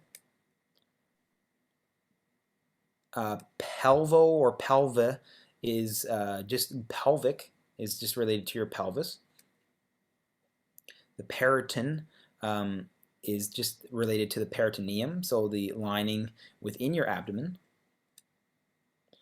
derm, which means skin, or more specifically dermis, and neuro for nerve, and hemo for blood, arterial or angio for arteries. So for arterial and angio, you might have heard of angioplasty or angiograms. They all have to do with arteries. The next one is veno or vena, which is just the venous system or veins. You may have heard of the inferior or superior vena cava, vena. So that's a way to remember that. Vasculo just means vascular. So your vascular system, your vasculature. Musculo for muscle. Myo, and also the related term sarco for muscle. So your you might have heard of myocardium or sarcoplasmic reticulum. They all deal with muscle or muscle cells. Two related ones are also skeletal or skelete, like in musculoskeletal system, and osteo, which means bone. So they both are related to bones. Another one is cyto for cell, and the other related term is the suffix cyte, which means cells or cellular. Remember when feminine hygiene ads were like this? No, I don't. Gotta love YouTube.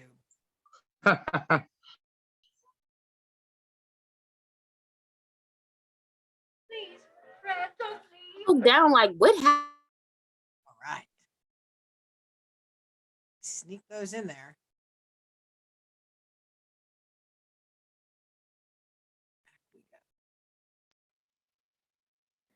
So the next organs I'm going to get into are the neck and thoracic organs.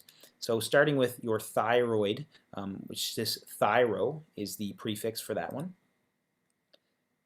Tracheo for trachea. Esophageo or esophago for esophagus. Thymo for thymus, which is just the immune system organ that's relatively close to your heart. Masto or mammo, which is related to the mammary gland or the breast. Pulmo or pneumo for the lung. And cardio for the heart. The next organs I'm going to get into is the abdominal organs. So gastro for the stomach. Hepato for the liver. So you may have heard of hepatitis or hepatocyte. So they all relate to the liver. One that you may not have heard of is cholecysto. That's for the gallbladder, so you might not have heard of, but maybe cholecystectomy when you remove your gallbladder, or cholecystokinin, which controls gallbladder contraction. Another one is spleno, that's just for the spleen. Another one is pancreato, for the pancreas. Another one is adreno, for the adrenal gland. Just the gland that sits on top of your kidneys. And you might not have heard of this one, nephro for your kidney. So you can think of nephrologist. These are related to the kidney, and this word actually comes from and is derived from the nephron, or the functional unit within the kidney. Entero is used for the intestines, so you might have heard of enteritis, say. You might have heard of enteritis, an inflammation of your intestines. And another one is colo, which is just for col or colo, which is for the colon or large intestine. So you might have heard of colitis, so that's an inflammation of the colon.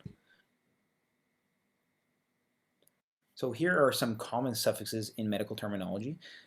Ology is just the study of, like biology, the study of life. Nephrology, the study of the kidney. Gastroenterology, the study of the gastrointestinal system.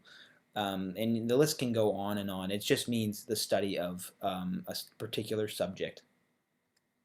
The next one is philia, which means the love of. And the opposite of philia is phobia, which is just the fear of. So that's an easy one. Most people know that phobia is a fear of something.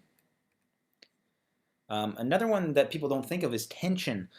Tension means just pressure. So hypertension, high blood pressure. Tension just means pressure. And the sia, it's kind of hard to say this, but like hypoxia, oxia, or zia is oxygen. It has to do with oxygen. Hypoxia is low oxygen. Another gas that we want to be aware of is carbon dioxide, and that is capnia. The suffix for that is capnia. So you can think of hypercapnia, high carbon dioxide levels. So the next one is apnea. This is another hard one to say. That just means air. So it's related to pneumo. It's spelled this kind of the same way, PN. You have that PN there, so it's that odd spelling. So it's actually apnea. So you might have heard of dyspnea or hyperpnea. Different things like that have to do with air or breathing. And another one is very common is ase at the end of a word, and that usually means enzyme. Anyways, guys, that was medical terminology lesson 1. In the next lesson, I'm going to be talking to you guys.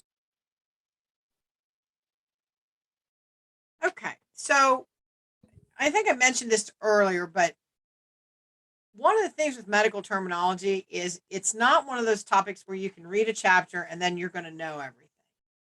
And so what I recommend is just continual exposure. And as we go through this class, we'll be doing things like finding news. We talked about this earlier. Finding a news article, whether it's a video or a print article, about something that's related to healthcare. Reading the textbook, listening to podcasts or videos where these words are talked about. And also, you're going to have to spend some time memorizing some things. And so we can't avoid the memorization, but what we try to do is spend as much time as possible listening, reading, engaging with content, and eventually it starts to creep in and we start to remember certain things, and then we can start to decode. We can make flashcards too. I made flashcards. I took anatomy and physiology, and that's one of the hardest things. Medical terminology is very hard, but once you learn it, you got it. You need to make like flashcards, and like you got to repeat it repetitive over and over again. You have to drill it into your head, because certain things, if you don't understand, you will not know what's going on. It's very medical terminology is very important. You like flashcards and get somebody to help you, like, so that you'll know that you know. Medical terminology is hard. You are so and right. Anatomy and physiology. Flashcards are the Yes. best, and you can do them. You can get like index Yes. cards and write them down. And I'm going to share with you a link to something called Quizlet. Quizlet is kind of an online, but I'm going to tell you something. I mean, I think that's great to use. You can go on there and you can just Google medical terminology and it'll come up with quizzes and you can quiz yourself. But something happens in our brains when we write something down. It like writes it to a different part of our brain. And our brains are like computers. So Sponges. it's one thing to watch. They are. And it's one thing to watch it. It's one thing to like do the Quizlet. And I think I like Quizlet. I think it's a great tool, but we're going to learn better if we take a pencil or a pen, and this is a sticky pad, but if we write the words down and then flip them over and write the definition, you're engaging with that material more than just looking at it. You're thinking about it and you're doing something, you're writing it down, and it's going to stick with you better. So even though I'm a big fan of technology, Latia, you are so right. Flashcards are the way to go. And at the beginning of the class, I said, you know, there's going to be days when you've got family and job and life is just crazy. And you're like, I got no time to give to this class. If you work on flashcards, you could sit down for 15 minutes and make, 5 to 10 flashcards. And that is value added. Or if you already made them, have somebody else play with you, like your boyfriend, your older your older kids, because they'll learn it with you and they'll be engaged and it'll be fun and they'll be telling you stuff so you'll know when you get it wrong and when you get it right. Your kids will have more fun with that, telling you when you're wrong for sure. And that's all right. Make it a Exactly. game. Make it a game. And I'm glad Exactly. that you mentioned it. And that'll force you to learn it. And that'll force you to learn it. Absolutely. Absolutely. So I would really encourage getting some index cards and just make the flashcards. But I will share the Quizlet. I'll see if I can put this in here. I'll put this link in the chat box. I will also post it in Blackboard. So that's to a Quizlet. But again, I think that there's nothing that replaces good old-fashioned writing it down, because you're using different parts of your brain. Because it takes a different brain process to look at something and think about it than it does to write. So when you're engaging in writing, it helps cement that into your brain. So I agree, flashcards are such an important piece. And then, like I said, I'll share these links, like that video we just watched. I think that guy's Canadian. He said his words, he sounded kind of Canadian.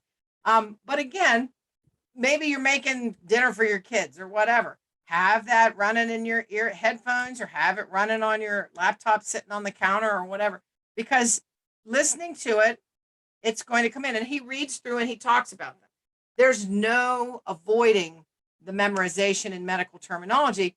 But like Latia said, once you got it, you got it. So just invest in it, do the flashcards, listen to, these videos, listen to podcasts, listen to recordings, listen to this crazy class if you want. But I mean, I think actually some of the videos that I'm going to share, I think the lecture on chapter 1 is, I think it's 45 minutes long. So, that's some time, but you can let it run. If you're driving, if you have a long car drive, put it on in your car and just allow yourself to continue to hear this stuff and to engage with it. And I think that was a really great suggestion, to have your kids quiz you. That's a really good idea. And it's really just repetition and time spent in the content, and you'll get it. And you get to spend quality time with your kids so they can know what you're doing. Because my kids are like, what's going on? Why you want me to be quiet? Why can't come in the room? Because I need you to help me do this. This is what you can help me with. And then they'll be engaged. So they might give you some more of your time. And you could even color code, or you could use different, like a star on some. And that's exactly what I do. Help you sort them. Yep. The prefix, do the prefix one word, the root word a color, and then the prefix, the suffix, and the root word. Do them all different colors. That's how I do it. And then give me the red ones, and the kids don't have to know if it's a prefix or not. They can pull all the ones that are red. Exactly. Right? Exactly. That's a great idea. Great. And it's good to show kids that it's worth working toward. I always told my kids that there's nothing free in life. So you want something, you got to get up and put one foot in front of the other. And so it's good for them. That's right. For them to see that. That's right. Good stuff. All right. So I want to look at this other video. That's the wrong one. We're gonna share one more video with our Canadian friend. This one is a little shorter. It's only 9 minutes. And then after that, we'll chat, and then we're going to talk about what your goals are. So I'm going to go ahead and share my screen one more time, and we'll listen to our friend from north of the border. I think that's where he's from. He seems to know medical term, though. That's all we care about. Hey, everyone. This is Medical Terminology, the Basics Lesson 2. And in this lesson, I'm going to talk to you guys about medical terminology with regards to medical conditions and medical processes. So this is actually a continuation of Medical Terminology, the Basics Lesson 1.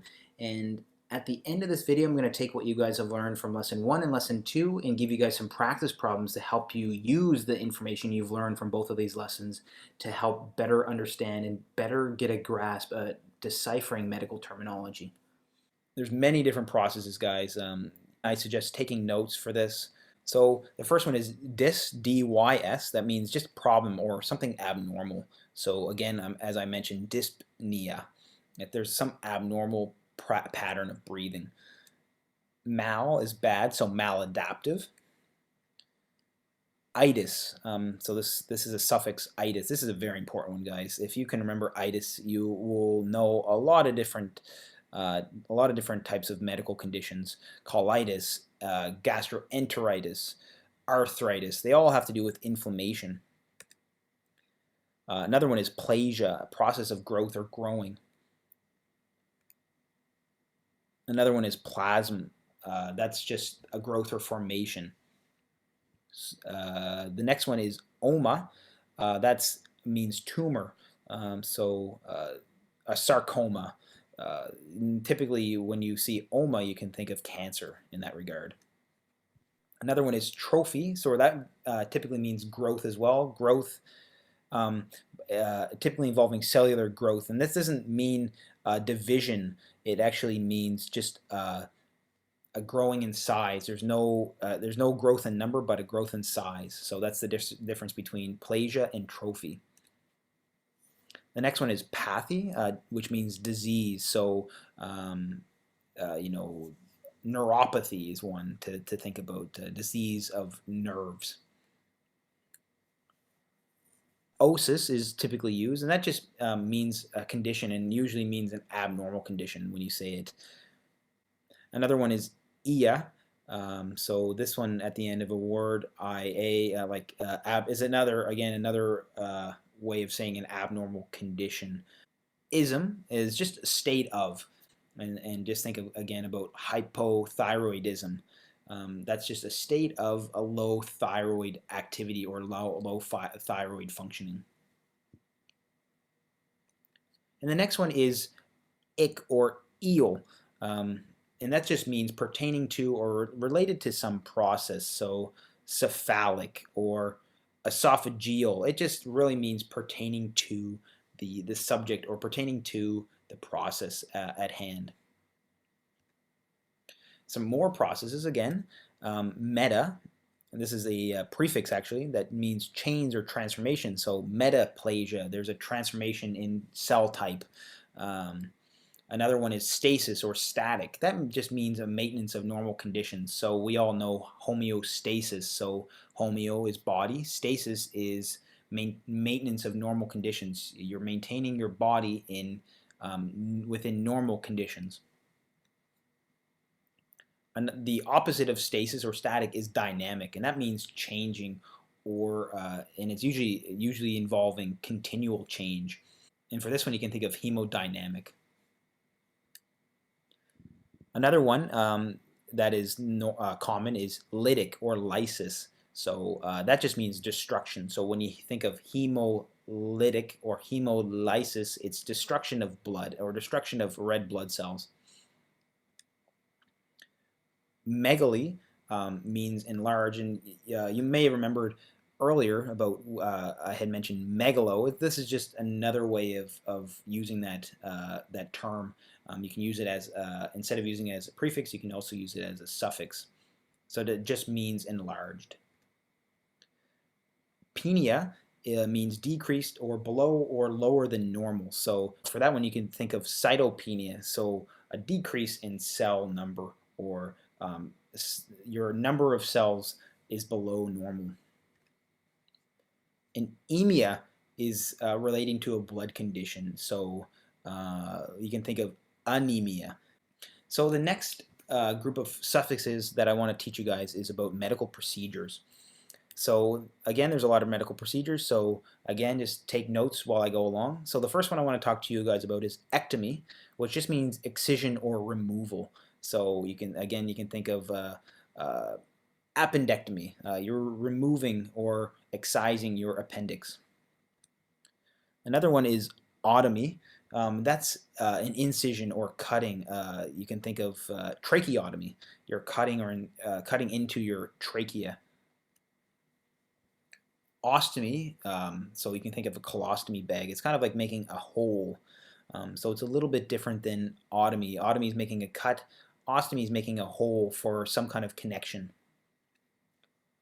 Scopy, you can think of microscope or microscopy.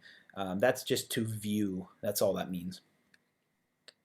Graph or graphy is just meaning the process of recording. So a sonograph is the instrument for recording sound, or sonography is the process of recording sound.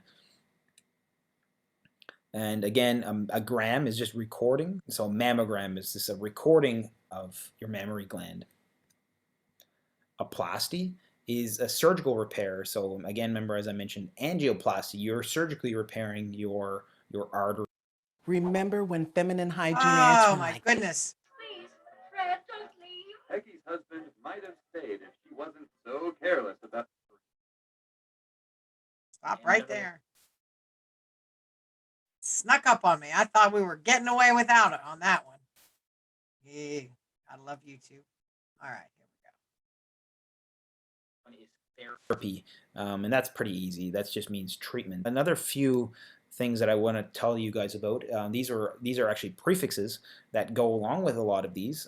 One is chemo, so that means chemical. So again, chemotherapy is just chemical treatment. That's all it means. It's just a chemical treatment. Echo or sono, again, that means sound. So remember how I mentioned echo.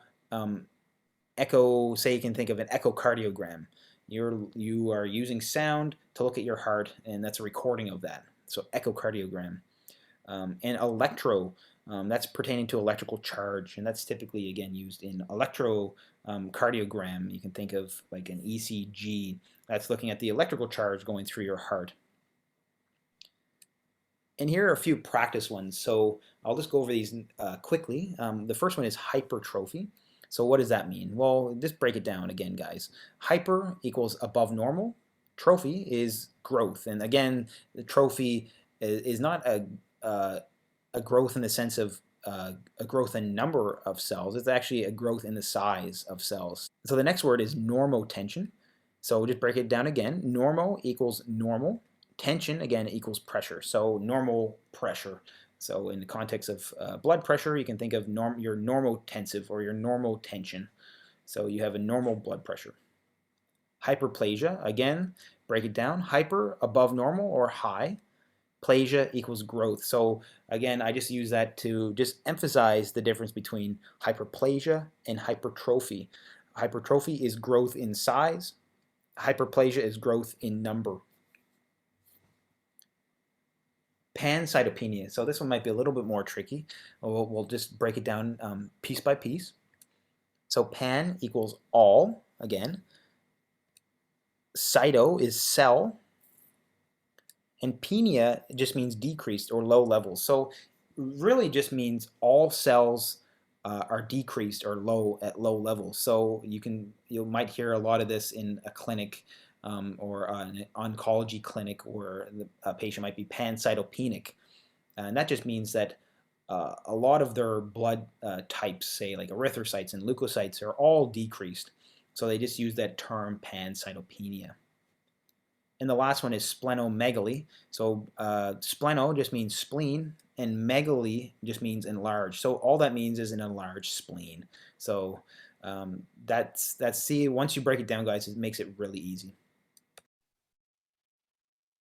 Okay, so another kind of he just goes through them. I really like his presentation because he doesn't do a lot of chitter chatter. He just talks about the prefix, the root word, the suffix, and he explains them very briefly. Gives you good examples. So again, these two videos that we watched, they'll be linked in the Blackboard course. And if you don't have access with that tonight, you can get it tomorrow. Reach out to Angela or send me an email. If you weren't here at the beginning, I do work full-time during the day. I'm the director of medical records up at the VA, and so I won't be able to not normally won't be able to help you during the day. But if you shoot me an email, I can always get back to you. And Angela's she's there at CCAC, so she'll be able to help you probably during the day when you call. So if you can't get onto Blackboard, we'll get you there this week, and you'll have access. So anything that I share in our class time on Monday, I'll make sure that you have to follow up. Because again, I just think it's the variety of things that we engage in that helps us really kind of wrap our heads around it. And start to remember these things, because there's really no shortcut, like Latia mentioned. You just have to keep Right. I understand and I appreciate that. So now what I'd like to do, and you're probably going to get out of here tonight a little early just because we don't have our texts, and first night I've thrown a lot at you. So for the rest of this evening, what we're going to do is we're going to chat about, I'd like to hear what your goals are for this program, not just the class, but the program. Like, what do you want to do with this? What do you want it to do for you? And then at the end, I'm going to do one more, just a review of the Blackboard. And then we will call it an evening. So I'm going to start, I'm just going to go around the room as I see it on my screen. And I'm going to start with Ms. Rawlings. Kiana, would you care to share with us what your goals are for the program and what you want to do? Yes, I plan on getting a job in the medical field once I do complete this. But when you were talking, I think that I don't know, I still probably am gonna try to find a job and then just expand from this. So, Do you have any idea of what kind of job? Do you have anything that you're particularly interested in? well, I really wanted to do, at first originally I wanted to be a pharmacy technician, but I can't be that. But well, I don't know. They said I couldn't because I have a medical card. So, not really. I don't know. I'll tell you that pharmacy technicians, and money isn't everything, but if you take the foundations you have here, especially the Excel and the medical terminology, you can do better for yourself. I mean, pharmacy tech's a great job. I mean, I'm not disparaging it. It's an important role. But a lot of those jobs are in retail stores, and retail store they don't always pay that, like what I would call a living wage, right? Oh, okay. So it's not a bad thing to get into. But there's a funny thing with pharmacy, and this has always bothered me. So you have pharmacy techs, which is less than a 2-year degree. You can get a 2-year degree, but you don't need it. And then like the next thing up is a PharmD. And there's like nothing in Different. between. And the disparity for me, the disparity between what the pharmacists are paid and what the pharmacy techs are paid, it's pretty. And you know what? That helps me think of something. We're going to look at allied health jobs and average salaries, because some people like to say, well, it's not about the money. But, the reality of it is that we got bills to pay and it is about the money. So, you know what I'm saying? Mm-hmm. So don't feel bad about pharmacy tech maybe being off the table, because that might be a blessing. Good. Okay. That sounds like it. Sounds like it. Thank you. All right. Let's see. Next is Jaquela. What are your goals for this program?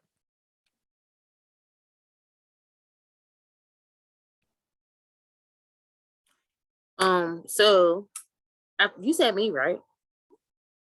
I did. Oh, okay, good. So, after I complete the program, I just want an office job. Like I've been, like CNA, MA, and now I do like hospice work. And I just want to be in the office. Like I don't want to have to touch nobody, order bodily stuff unless it's like a real emergency. Like that's just all I want. That's what I want from this, to not have to touch nobody's bodily stuff. No more. It would help if I wasn't muted. I'm with you, and you're in the right place. So, especially, and I can't emphasize this enough, to up your computer skills with the Excel and the things that we do. That really is a gate opener. So, good. Thank you. All right, next I'm going to go around the circle here. LaSasha. So, I want to get into this field because I've done a lot of different things, and as much as I enjoy people, I really need a career that's going to pay well. So I want to be able to use those good people skills I have and be able to work with people who are going to put me in a space where I'll be able to feel comfortable with my living wage and, coming into work every day. I look forward to being able to be at a desk and not cleaning up behind people and, always trying to put a smile on my face all the time and going through the roughest days. So I look forward to that, but I really want to do this, like work for like UPMC or something, something simple, 9 to 5, where I can go to work when my kids go to school, come home when they're done. And it all is kind of cohesive with my lifestyle because I have a really big family and I just want to spend time with them and spend good money on them. That's what I'm doing. The American dream, as it were. I hear you. And again, I can't say it enough, really, that we'll lay the foundation for those opportunities in this program. So good. And last but certainly not least, Latia. I'm basically on the same page as them. I've worked in the medical field. I've been in a hospital. I worked in a restaurant. Now I'm a home health aide, and I want to help people without helping people. I send you a bill, and I give you some resources that may be able to help you pay your bill. And I'll see you around. I don't gotta talk to you. I don't gotta see you, and I don't gotta clean up nothing. Touch you. I see you on the phone, and when I hang up the phone from you, I'm on to the next. Have it up, bust it up. Like I said, like a lot of the other young ladies that have a very, very good people skills, that have a wonderful personality. I talk to somebody 15 minutes on the phone max and about, you have any questions about your bill, I'm willing to help you, and I want to sit down. I am tired of being on my feet. I am ready to sit down and make some money and take care of my kids. I have 2 adult children and I have 2 small children. I have a 4-year-old granddaughter and a 5-year-old son and a 7-year-old daughter, a 22-year-old daughter, a 21-year-old daughter and a 22-year-old son. So I'm ready to sit back and start planning some family vacations. I hear you. I hear you. Well, all good. Yeah. All of those goals are achievable here, and just like in everything, it's what we put into it. But I'm going to do my level best to make sure I get you the information we're going to talk about, not just medical terminology, not just statistics, not just Excel, although we're going to do a lot of talking around that. But I'm also going to provide you other resources. I'm really here not to just regurgitate what I know about these subjects, but to as somebody that hires a lot of people, I feel like I have insights into what employers are asking and how, we'll do. I will give you some resume tips. They'll be slightly different than what you would get if you went to the Career Center. But again, it's that same concept that you have to take this information from a lot of different resources, and your resume needs to be a reflection of you. And so it can't be what I would make for me. It can't be what the school would tell you to do. I think that combination of what career services tells you with somebody like me that's hiring people every day. I'm interviewing 3 people tomorrow and 2 people on Wednesday. So, when I tell you about looking at resumes, I'm telling you like from the trenches. So you take what CCAC's career services tell you and you take what I tell you and you figure out what you're comfortable with. And I think you really come out on the other end with a better product. And so the resources, the things that HR, where I work, is sharing with my employees because they're always sending out things to help them get better jobs. I'm going to pass that stuff on to you. I'm going to share the resources that I have. And so this is really going to be kind of a wraparound program between Angela and myself and the other folks that are kind of on the fringe of this.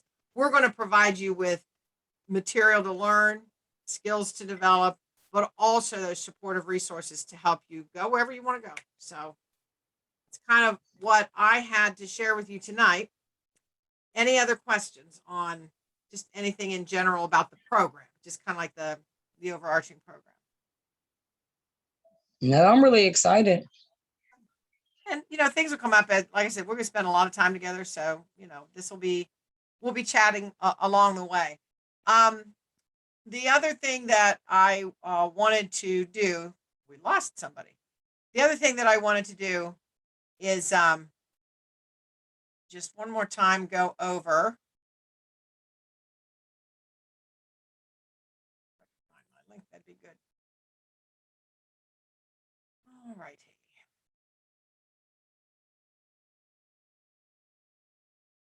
I'm just going to go over one more time a walkthrough of the Blackboard.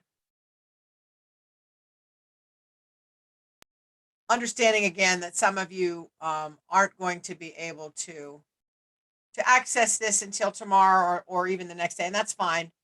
I will extend the due date. So if you happen to log in and you see a due date and it looks like really way too soon, don't panic.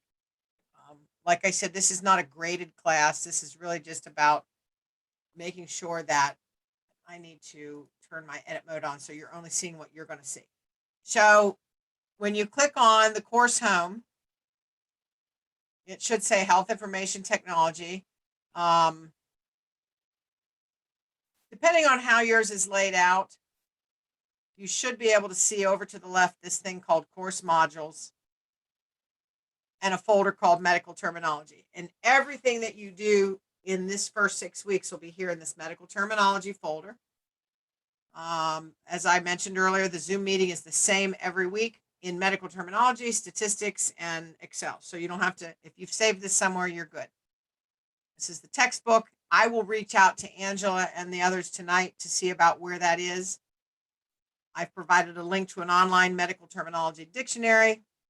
There's a weekly checklist to help you kind of keep track of what's going on in the class, what you need to do, and the syllabus, which in many ways the syllabus, it just kind of describes what the class is and it gives some contact information. The nuts and the bolts are going to be in this assignments folder. And you'll see week 1, week 2, week 3, week 4, week 5, and week 6. So each of these modules will be 6 weeks long. And there'll be a week off in between. So we'll do 6 weeks. You'll have a little bit of a break if you have to catch anything up. Then we'll do 6 weeks, and you'll have a break. Then we'll do 6 weeks, and we're done. And that'll go faster than any of us are ready. But in this assignments folder, I've posted this schedule overview. And like I said earlier, I will probably make this week 1A and this week 1B. This might end up being one extended because we're not going to jump right into week 2 if you all haven't gotten your textbook. So don't worry about this schedule. We do have a little bit of flexibility because there's only 5 chapters in the book. So it outlines what you're to work on each week. So read chapter 1, that's the title of the chapter, and work through the appendix 1 sections. And again, this first week is cardiovascular and respiratory, and then complete all the work posted in the week 1 folder. The week 1 folder is the only one that you see because week 2 won't open until week 2 gets here. So when you click on week 1, here's a lecture on the textbook content. So even if you don't have the book, you can get a sneak peek into chapter 1 by watching this lecture. It's about 44 minutes long, I think. Actually, 45 minutes and 20 seconds. I lied. There is an introduction, a discussion board post where you'll introduce yourself to the class and you'll respond to your classmates. And there is an assignment to find a news article that talks about some kind of a medical term, and the instructions are all there. Anything in these week folders, week 1, week 2, week 3, that has 2 asterisks is an assignment. So you click on it and you have to do something. I'm going to turn my edit mode off and show you. At 9 o'clock, these 2 lectures that we saw in class will be here. So that if you want to read midweek, you'll see something else pop into this week 1 folder. So this is a midweek check-in. It's not going to be live for you to see. This is my view of it. Until after midnight on, I guess that's, late Wednesday night, very early Thursday morning.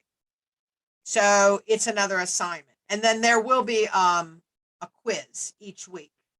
But as I said before, I don't want you to think the quiz is, it's not take the quiz and you pass or fail. The quiz is to help you see what have I absorbed and what do I need to go back and revisit. And so since we're not going to be assigning letter grades.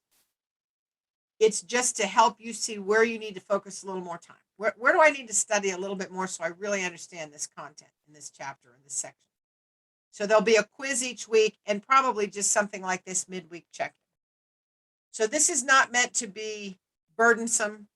It's not meant to make you question your sanity. It's really meant to be supportive and to provide you tools. And my hope is that you take things like the textbook that you take the video links that I share with you and that you keep those, because if you're building a career, these are things you can come back to again. If you learn where to go online and look up a word related to medical terminology, and you have a resource that's a reliable resource, like the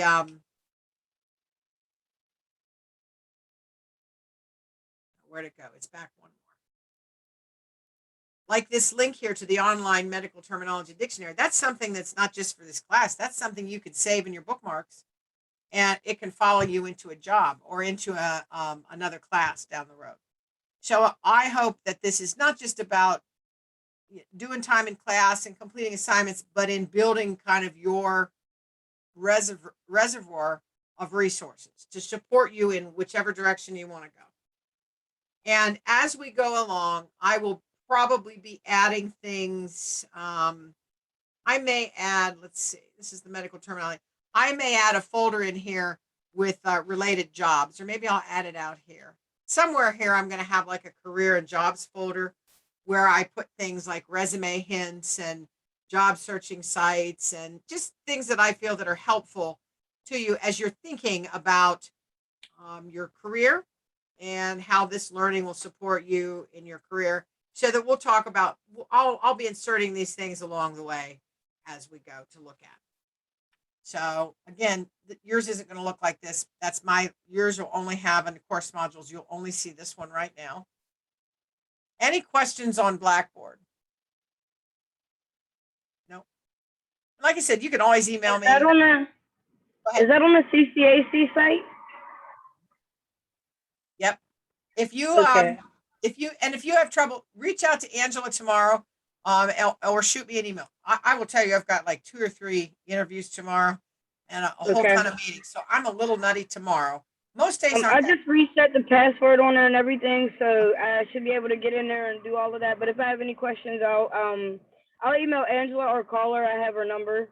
Perfect. Or I'll email you, but I'll probably email her. Perfect. Your day sounds really busy tomorrow. Okay. Yeah, it's a little, most days aren't that crazy, but I'm trying to hire me a couple nurses, and Okay. they're high maintenance sometimes, this nursing process. So it's If all we good. understand. It's all good.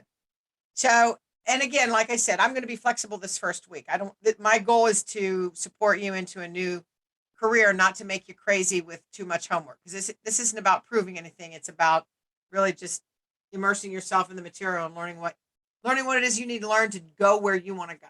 And that's my goal here, is to support you in that. So, let me see. There was one other thing I wanted to share. Got to remember what it was. Hold that thought and I'll find it. In the meantime, like I said, reach out to Angela. Make sure if you don't have, well, let me start over. I'm going to reach out about the textbooks. What you need to do is make sure you have Blackboard access. And if you have Blackboard access, start with the assignments that are there. Watch the video for chapter 1. When we get the textbooks to you, we'll get those deployed. And I think we'll be on our way. All right. So I will look forward to hearing from you all by email throughout the week. And I will get back to you. Just know that if you don't hear from me in the middle of the day, it'll be after 5 that I'll get to you. I can answer you sometimes in the middle of the day. Just if it's a crazy day, it might be after 5. But I will get back to you within a day. So I'm here to support you and want you to reach out and ask me questions if something doesn't make sense. So, and like I said, I'm looking forward to our 20 weeks together. I think it's going to be fun. And I wish you all a good rest of the evening. Thank Talk to you. you soon. Bye. I'll see you next Monday if I don't talk to you sooner. All right. Have a good night. Have a good night. Good night. Bye.